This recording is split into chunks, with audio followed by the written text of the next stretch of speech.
Hi everyone, we've got a great video for you today.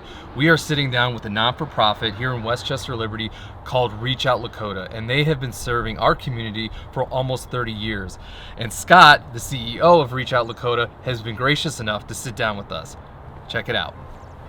Do you ever get the question, why does Westchester Liberty or the Lakota local school system needs a pantry like Reach Out Lakota?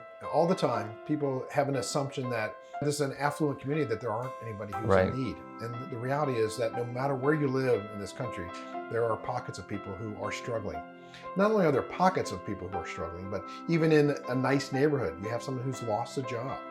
You have someone who, their job got cut, or their pay got cut, or they're dealing with a medical issue. So you may have a neighbor that's struggling, you don't even know about it. So I have a little story about someone that I was coming to work one day, and there was somebody putting food in the food shed. And I said, thanks for the donation. And she said, glad to do it. You guys helped me out when I was in need. I said, okay, you got to tell me your story. What's going on? She said in the recession of 2008, she and her husband both lost their job. She was a teacher. He's an engineer. You wouldn't think that they would ever need a pantry. But they were looking for jobs. They were struggling, burning through their savings. And they had 2 kids. And they got to the point where they needed some help. And so the mom came here to get some help. She had it was very hard to come in the door. When you have to ask for help, it's difficult. And I've been doing social work for 30 years. And when people come and ask for help that first time, they have a kind of a look. Kind of ashamed, they feel awkward, embarrassed. And I imagine she had that look when she came. But she got the food she needed. She got the clothing. And she said when she left, she said, the best part about this, Scott, was the way I was treated. No one judged me. They treated me nicely. They showed me around. And she said, I got the food. I got some nice clothes for my kids. She said, but it was just the way I was treated. And she said, eventually we got jobs. I only had to come to the pantry a couple times, which is typical of our clients.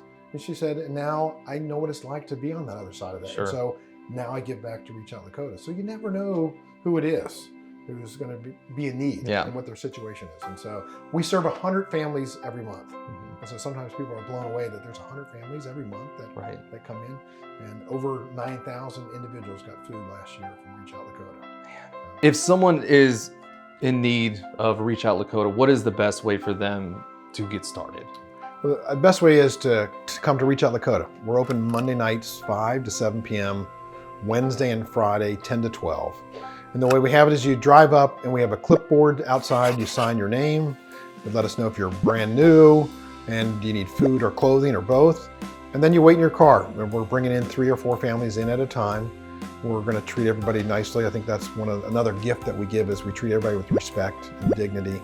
We're going to find out what your needs are. You need to bring in the documents that are required, the photo IDs for family members, a piece of mail, and then some sort of ID for kids if you have them. And we'll do a little bit of paperwork, and then you'll go right in and do some shopping. And then we'll pack the food for you. And you can come in for food 4 times a year. And we just ask families, skip a month in between.